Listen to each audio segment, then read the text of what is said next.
All exam GK GS question यामधील प्रश्न पहिला, बीड बंडाचा 1899ला जो झाला होता, बीड बंड याचा नेता कोण होता? तर याचा नेता सदाशिव नीलकंठ जोशी हे होते. सदाशिव नीलकंठ जोशी. प्रश्न क्रमांक 2, लीळाचरित्र हे ग्रंथ कोणाचे आहे? तर हे म्हाइंभट यांचे आहे. लीळाचरित्र.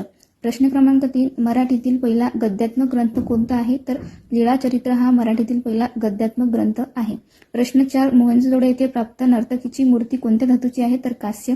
प्रश्न 5, सिंधुवासी प्रामुख्याने कोणत्या झाडाची पूजा करीत असत? तर पिंपळाची. प्रश्न 6, कोणी स्वतःचा राज्याभिषेक करून घेऊन आलमगीर असा किताब धारण केला? तर औरंगजेब यांनी. प्रश्न 7, इसवी सन 1539 मध्ये चौसाईची लढाई कोणामध्ये झाली आहे? तर शेरशाह सुरी व हुमायूं यांच्यामध्ये झालेली आहे. शेरशाह सुरी व हुमायूं. प्रश्न 8, कोणत्या गव्हर्नर जनरलच्या काळात पेशवाईचा अस्त झाला? तर लॉर्ड हेस्टिंगच्या काळात पेशवाईचा अस्त झाला.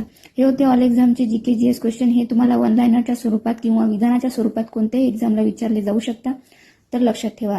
जर तुम्हाला हा व्हिडिओ आवडला असेल तर व्हिडिओला लाईक, शेअर, सबस्क्राईब करायला विसरू नका.